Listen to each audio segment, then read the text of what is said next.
ഈശോയിൽ എൻ്റെ ഏറ്റവും പ്രിയപ്പെട്ട സഹോദരങ്ങളെ, കർത്താവിൻ്റെ വചനം കേൾക്കാൻ വേണ്ടി നമ്മുടെ ഹൃദയങ്ങളൊക്കെ തുറന്നു കിട്ടുന്നു. പരിശുദ്ധാത്മാവ് നമ്മളെ സഹായിക്കുന്നു. നമുക്ക് നന്ദി പറയാം. ഇന്നൊരു പ്രത്യേകമായിട്ട് ബൈബിളിലെ ഒരു വ്യക്തിയെക്കുറിച്ച് പരിചയപ്പെടുത്തുകയാണ്. പഴയ നിയമത്തിലെ പൂർവ്വപിതാക്കന്മാരിൽ ഒരാളായ ഇസ്ഹാക്ക്, അബ്രഹാമിൻ്റെ മകൻ ഇസ്ഹാക്കിനെ കുറിച്ചൊക്കെ നമ്മൾ ഒത്തിരി കാര്യങ്ങൾ വായിച്ചിട്ടുണ്ട്. വളരെ പ്രധാനപ്പെട്ട ഒരു കാര്യം ഈ ഉൽപ്പത്തി പുസ്തകത്തിൽ ജെനസിസ് ചാപ്റ്റർ 26 26-ാമത്തെ അധ്യായത്തിൽ ഇസ്ഹാക്കിനെ കുറിച്ച് ഒരു പ്രത്യേക കാര്യം പറയുന്നുണ്ട്. അദ്ദേഹത്തിൻ്റെ മുമ്പിൽ ഇങ്ങനെ ഒരു ഓപ്ഷൻ വരികയാണ്. ഇസ്ഹാക്കിൻ്റെ മുമ്പിൽ, അതായത് ഈ സ്ഥലം വിട്ട് നീ വേറെ സ്ഥലത്തേക്ക് പോവുക. അപ്പോൾ അത് നിങ്ങൾ ആ ചാപ്റ്റർ ഒന്ന് വായിച്ചു നോക്കണം. 26-ാമത്തെ അധ്യായം നല്ല ബ്യൂട്ടിഫുൾ ആയ ഒരു അധ്യായമാണ്. പഴയ നമ്മുടെ ബൈബിളിൽ നമ്മൾ വായിക്കുന്ന പോലെ അബ്രഹാമിനോട് ദൈവം ഒരു സ്ഥലത്ത് നിന്ന് മറ്റൊരു സ്ഥലത്തേക്ക് പോകാൻ പറഞ്ഞതുപോലെ തന്നെ ഒരു പ്രത്യേക ഒരു സിറ്റുവേഷനിൽ ഇസാക്കിന് തോന്നുകയാണ് മറ്റൊരു സ്ഥലത്തേക്ക് പോകാമെന്ന്. പക്ഷെ അവിടെ കർത്താവിൻ്റെ സ്വരം ഇങ്ങനെ കേൾക്കുകയാണ്. 26-ാമത്തെ അധ്യായത്തിൻ്റെ തുടക്കത്തിൽ പ്രത്യേകിച്ച് 1, 2, 3 വാക്യങ്ങളൊക്കെ നമ്മൾക്ക് വായിക്കും. നീ അങ്ങോട്ട് പോവണ്ട, നീ ഇവിടെ തന്നെ നിൽക്കാൻ ഇസാക്കിനോട് പറയാണ്. നമ്മൾ കർത്താവിൻ്റെ സ്വരം നന്നായിട്ട് ശ്രവിക്കുന്നവരാണെങ്കിൽ, കർത്താവിൻ്റെ സ്വരം നമുക്ക് തിരിച്ചറിയാൻ പറ്റുന്നുണ്ടെങ്കിൽ, കർത്താവ് നമ്മളോട് സംസാരിക്കുന്നതൊക്കെ പിടികിട്ടുന്നുണ്ടെങ്കിൽ പോകാൻ കർത്താവ് പറയും. ചിലപ്പോൾ പിടിച്ചു നിൽക്കാനും കർത്താവ് പറയും. നമുക്കിപ്പോൾ നമ്മുടെ ലൈഫ് സിറ്റുവേഷൻ ഓർത്ത് ചിലപ്പോൾ ജോലി ചെയ്യുന്നിടത്തോ നമ്മൾ ആയിരിക്കുന്ന ഇടങ്ങളിലൊക്കെ ചിലപ്പോൾ ഇവിടുന്ന് മാറാൻ തോന്നും, ചിലപ്പോൾ ഇവിടെ നിന്ന് പിടിച്ചു നിൽക്കാൻ തോന്നും. ശരിക്കും എന്താണ് കർത്താവിൻ്റെ ഹിതമെന്ന് അറിയുന്നത് വളരെ നല്ലതല്ലേ? അബ്രഹാമിനോട് പറഞ്ഞു, നീ സ്ഥലം വിട്ട് ഇവിടെയൊക്കെ വിട്ടിട്ട് നീ വേറെ സ്ഥലത്തോട്ട് പോകും. ഇസാക്കിനോട് പറയാണ്, നീ പോവല്ലേ, നീ ഇവിടെ തന്നെ നിൽക്ക്.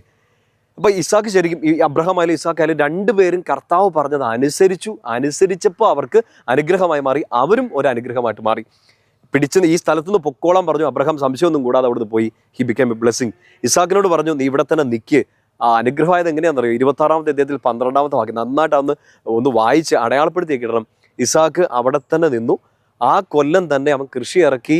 അവന് 100 മേനി ഫലം ചൂടാൻ പറ്റി. അവൻ അഭിവൃദ്ധിപ്പെട്ടുകൊണ്ടേയിരുന്നു. ഒറ്റ ദിവസത്തേക്ക് ഒരു അനുഗ്രഹമല്ല, കണ്ടിന്യൂസ് ആയിട്ട് ബ്ലെസ്സിങ് കിട്ടിക്കൊണ്ടിരിക്കുകയാണ് ഇസാക്കിന്. അക്കൊല്ലം തന്നെ കർത്താവ് പറഞ്ഞതനുസരിച്ച് അവിടെ തന്നെ നിന്നു. ആ കൊല്ലം തന്നെ അവനൊരു പുതിയ എഫേർട്ട് എടുത്തു. ഇട്ട എഫേർട്ടിന് 30 60 അല്ല 100 മേനി ഫലം ആ കൊല്ലം തന്നെ കർത്താവ് കൊടുത്തു. അവൻ അഭിവൃദ്ധിപ്പെട്ടുകൊണ്ടേയിരുന്നു. ഇവിടെ സൗകര്യങ്ങൾ നമ്മൾ എന്തോരം കാര്യങ്ങൾ എഫേർട്ട് ഇടുന്നുണ്ട് അല്ലേ? ഇവിടെ പഠനം, നമ്മുടെ ജോലി, നമ്മുടെ ബിസിനസ്, നമ്മുടെ കൃഷി, നമ്മുടെ മിനിസ്ട്രി, നമ്മൾ ചെയ്യാൻ കർത്താവ് ഏൽപ്പിച്ച എല്ലാ സൽപ്രവർത്തികളും നമ്മൾ നല്ല എഫേർട്ട് ഇടുന്നുണ്ട്. ചില സമയത്ത് കർത്താവ് നമ്മളോട് പറയുന്നുണ്ട്, ഇത് മതി, ഇവിടെ നീ പോ. ചില സമയത്ത് ഇങ്ങനെ പിടിച്ചു നിൽക്കാൻ പറയും. നമുക്ക് പിടിച്ചു നിൽക്കാൻ പറ്റുന്നുണ്ടാവില്ല. മാനസികമായിട്ട് നമ്മളെ തളർത്തി കളയുന്ന ചില സിറ്റുവേഷനൊക്കെ ആയിരിക്കും. ഇട്ടെറിഞ്ഞ് എല്ലാം തല്ലിപ്പൊട്ടിച്ച് ദൂരെ കളഞ്ഞിട്ട് പോകാനൊക്കെ തോന്നുന്നുണ്ടാകാം.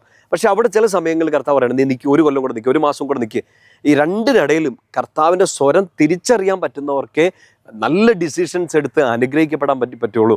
നിന്നോട് നിൽക്കാനാണ് കർത്താവ് പറയുന്നതെങ്കിൽ നിൽക്കുക, പോകാൻ കർത്താവ് പറഞ്ഞാൽ പോവുക. അത് കർത്താവ് പറഞ്ഞാലേ ചെയ്യാവുള്ളൂ. കർത്താവ് പറഞ്ഞാൽ അത് ചെയ്യുക തന്നെ വേണം.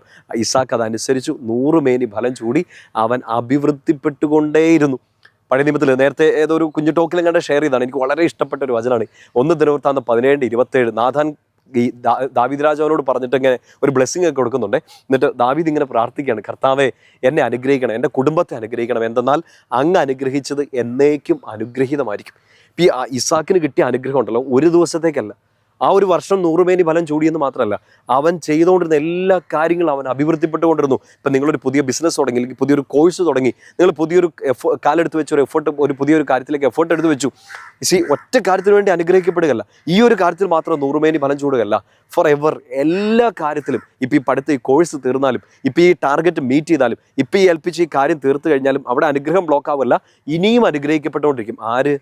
കർത്താവിൻ്റെ സ്വരം കേൾക്കുന്നവർ, സ്വരം കേട്ട് അതേപടി അനുസരിക്കാൻ തയ്യാറാവുന്നവർ. എൻ്റെ പ്രിയപ്പെട്ട സ്വരങ്ങളെ, നമ്മൾ ഓരോ ദിവസവും വചനം വായിക്കും. ഇങ്ങനെ ഓൺലൈനിലൊക്കെ നമ്മൾ ശുശ്രൂഷയൊക്കെ കൂടുമ്പോൾ ഈശോയുടെ ഇത് പ്രാർത്ഥിക്കും, കർത്താവെ ഞങ്ങൾ ഒത്തിരി കാര്യങ്ങൾ കേൾക്കുന്നു, ഞങ്ങൾ ഒത്തിരി കാര്യങ്ങൾ വായിക്കുന്നു, നിൻ്റെ സ്വരമായിട്ട് ഇത് ഏറ്റെടുക്കാനും അനുസരിക്കാനും ഒരു കൃപ തരണമെന്ന് പ്രാർത്ഥിക്കുക. വചനം അനുസരിക്കുന്നവർ, കർത്താവിൻ്റെ സ്വരം അനുസരിക്കുന്നവർ അഭിവൃദ്ധിപ്പെടും.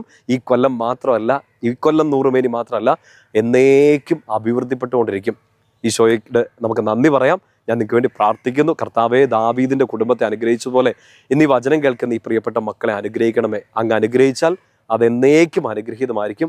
എന്നേക്കും നിലനിൽക്കുന്ന ഒരു അനുഗ്രഹം അങ്ങയുടെ മക്കൾക്ക് ആത്മീയ ജീവിതത്തിൽ, ഭൗതിക ജീവിതത്തിൽ എല്ലാം നൽകണമേ.